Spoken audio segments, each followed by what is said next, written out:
Hi, I'm Dave Nielsen, head track and field coach at Idaho State University. I've had a good fortune of working with the pole vault for the last 25 years, and I'm also the chair for women's pole vault development. It's been my good fortune to be around some great coaches and get a lot of ideas and information from them, and some of that I wish to share with you. And there are a few things in the approach a few drills that we have that I think are good.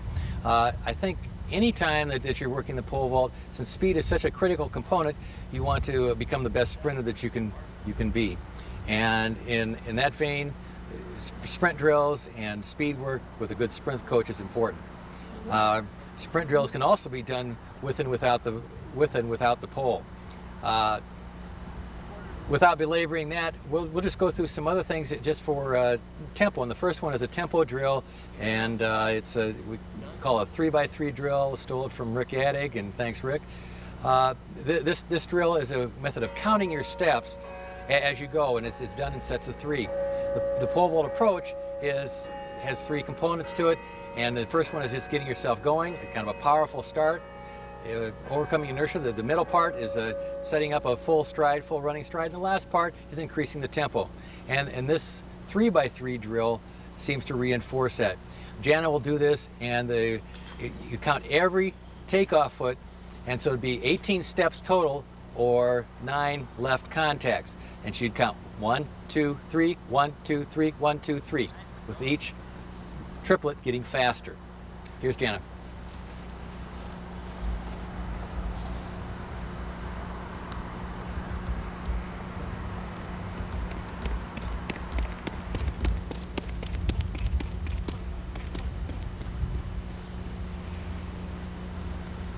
Okay, that was nicely done by Jana without the pole. Now, watch with the pole and watch for pole carry mechanics and general running mechanics, and they should be the same with the pole as it was without the pole.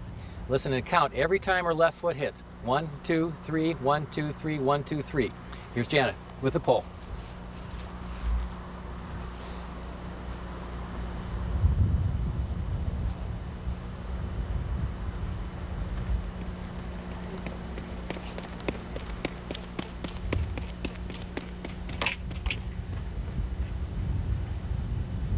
One way to monitor efficiency of running with the pole is to measure time over a short distance running without the pole, just general speed, and we've used a 20-yard segment in here to measure that. So Paul will give a flying run into a 20-yard segment. We'll see how fast it is. For right now, just time in the stopwatch, and then go back and do that again with the pole.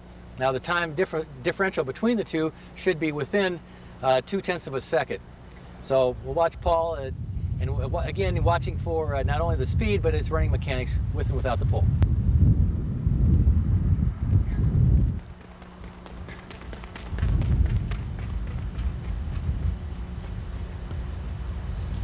My thumb on the stopwatch got that as 1.95 seconds. Now we'll see if Paul is, if he's efficient running with the pole. He should be at 2.15 seconds or less. If the two times are the same, then maybe Paul has a problem just running. So, but I think that we'll find that he's within 2/10. Here, we'll watch Paul again. Watch 2 for his running mechanics. See how much they've changed. Where his foot should contact the ground pretty much right underneath his body, and he should be in an erect position with his hips under his shoulders.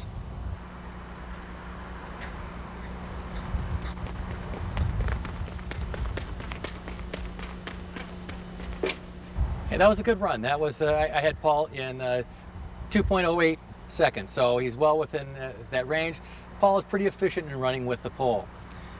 One further measure would be to measure in a competition jump to see if he can run the same type of velocity on his competition jump that he runs on the track when he's not playing the pole. That's another measure of how efficient the vaulter is. The next one we're going to do will be just a towel plant. So this would be a way to warm up for a competition, and it's checking your steps, getting yourself going, and we'll have Steve take a plant into a towel on a full run.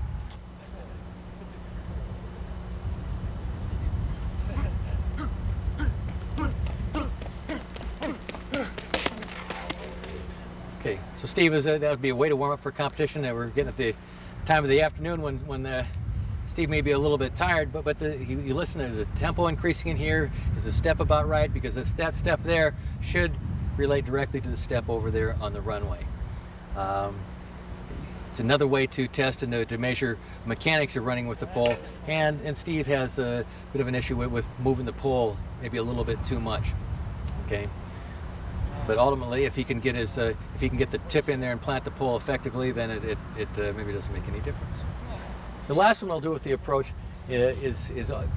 relates directly to the plant also, and the takeoff, and it's working the sliding box. The sliding box is a great tool because it provides a little bit of resistance, so the athlete has their run, and it can be a short run of 3 to 6 steps or a full run.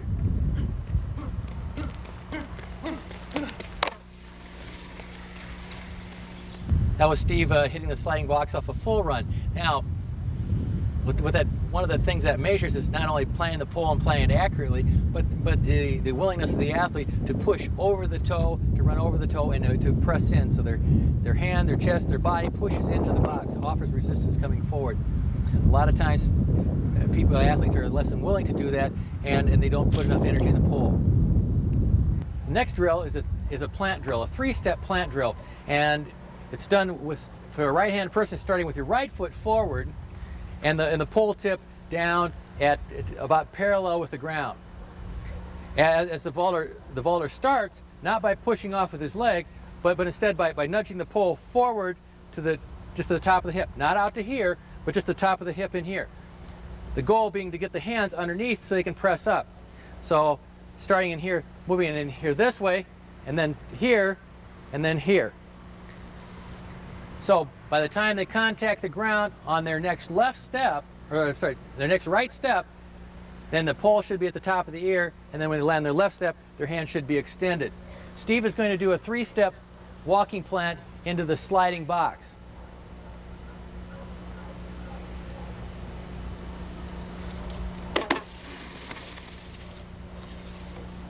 Okay, and once again,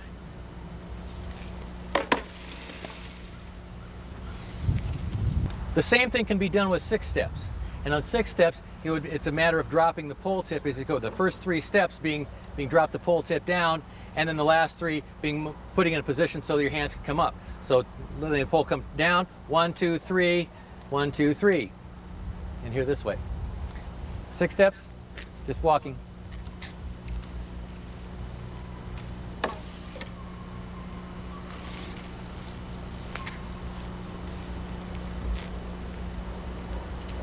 This one, the left foot starts forward.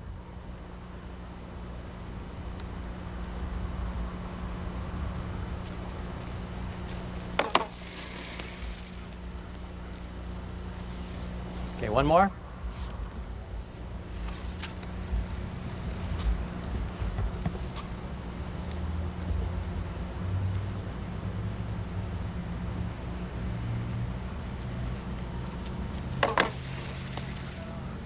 That was performed pretty well. One of the things that Steve can improve on this, as he drops the pole, instead of pushing his front hand down, leaving the front hand more as an axis in here this way, and letting his back hand come up. So as he brings the tip down, letting this hand come up more than dropping this down. That's hard to do, and most vaulters find some sort of a happy medium between the two. But thinking about this way, so that everything is coming forward and up. And at this time, when the tip comes down, forward and up. But we want to keep the hands moving up. The next one we're going to do is a very simplistic drill. It's just getting used to maneuvering the pole around and making it very natural. So it's not counted out, it's not thought out. It's just getting the feel of the pole drops and playing the pole, and then putting the pole back in position and regaining your balance and stabilizing your body so you can do it again. And very simply, just jogging along, playing the pole, putting the pole back in position without stopping, and doing it again. So you're jog along, let the pole drop, plant the pole, bring it back down, go again. And Paul's going to do that. You can do it 100, and you can do like 4 100s with just jogging plants. Nothing planned, but you ought to be able to get about 5, 6 of them in a 100-yard segment. And here's Paul.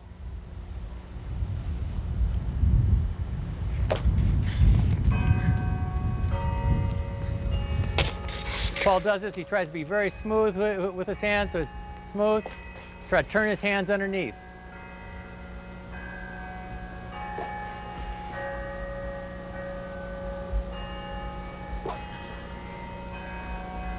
You notice Paul comes up over his left leg and lands on his right leg. That shows that Paul is reinforcing coming up over his toe, running up over his toe. That's a good thing to do. So instead of just hopping up on the takeoff leg and landing that leg, which a lot of times what happens when someone is taking a running plant, he's coming up over his foot and taking off and landing on his other leg. That's a good thing. What he could do better is working on dropping the tip and getting his hands underneath and pressing his hands up. That's not looking quite as good as it does when he's a little sharper. Okay, now Janet will do some ground vaults. Ground vaults just simply are holding the pole about standing reach high, maybe just a little bit higher, jogging along, planting the pole without a box, and just swinging. So you're using the pole almost like a crutch to go a distance. So she's not trying to swing upside down like that. She's just trying to go a distance. Along with this, with taking off and jumping up in the air, she also is trying to stay behind the pole. So she's staying on the back side of the pole or the runway side and not going in the pit side. She's not trying to pass the pole. She should take off her left leg and then land on her right leg. As the pole goes, it's a matter of keeping the pressure on the pole, and the pole kind of rows through and takes her through, and she should be able to run right out of that. Ground vaults, very simple way to warm up and reinforce good takeoff mechanics.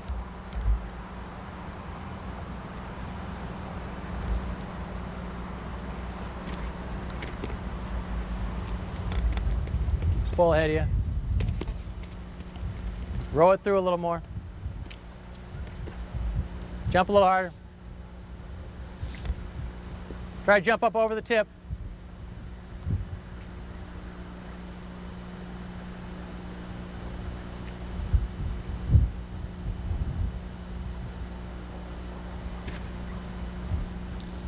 The next drills we'll do will be takeoff drills, jump-oriented drills, and we'll do them primarily in the sand pit. The first one we'll do will be a 3-box drill, and on this, the takeoff foot, or actually the non-jumping leg, lands on top of the box, and you're not trying to jump off the box, you're just touching the top of the box. As you come down off the box, it forces a natural compression of the leg, and you set up a nice rhythm. 1, 2, 3, jump, touch the top of the box, 1, 2, 3, jump, like that. So we're learning to be more jumpers on this drill. This is not a drill with the poles. Oh, you know what I want to do?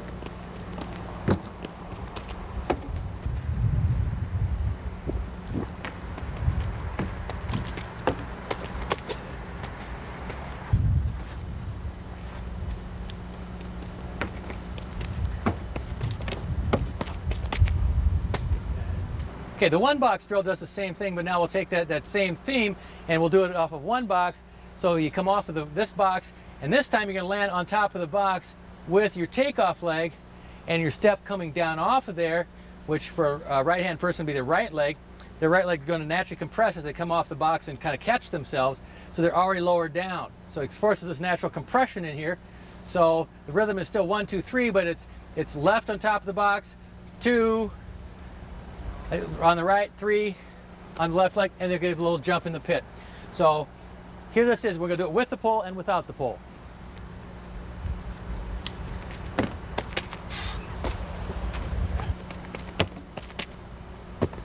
Okay, now this time we'll go and do the same thing with the pole, because what we're trying to do is we're trying to be better at taking off the ground, feel like you're a jumper, but being a jumper with the pole in your hand and playing the pole.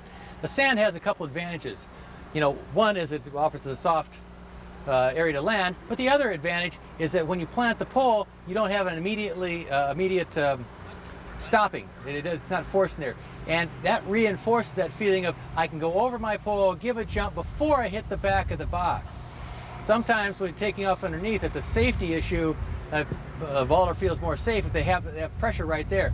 This gets away from that, so you don't have that pressure right away, and just makes you feel like you're jumping more freely, easily. So hopefully reinforcing taking off a little further out.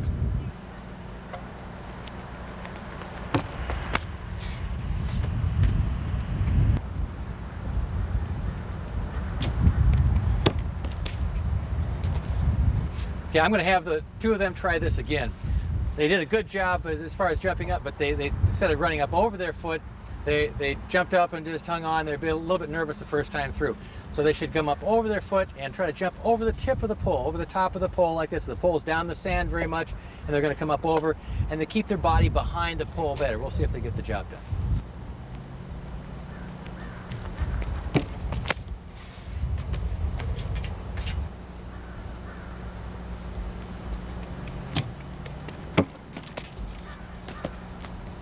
Okay, and that was a little bit better. They both, I should be able to see a little bit more space between their hands and, or between their the pole and their body on that, but that was good.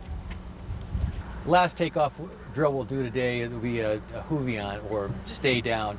So Paul will do this, and he'll try to take off so his hands are up very high. He'll come up over his toe, chest going in, but he'll keep his left arm, his bottom arm, fairly rigid and hold himself behind the pole. So he's going to come up over and just put a lot of pressure in the pole and stall the swing. So exaggerating his plant and takeoff.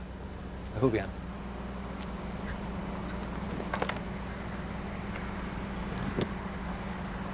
Okay, now Steve will give it a go. Watch to see that the arms are up and see how high above their head they put the pole. Here's Steve.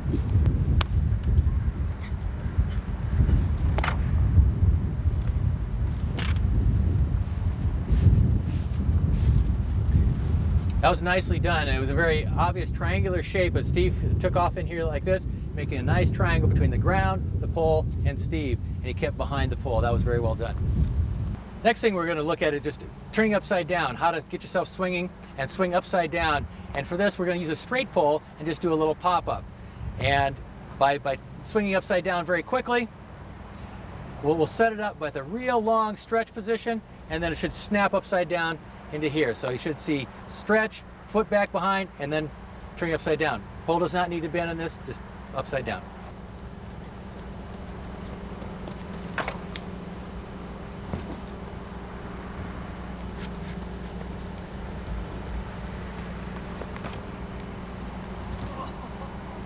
Paul had a little extra spare there, so he almost had a little over rotation.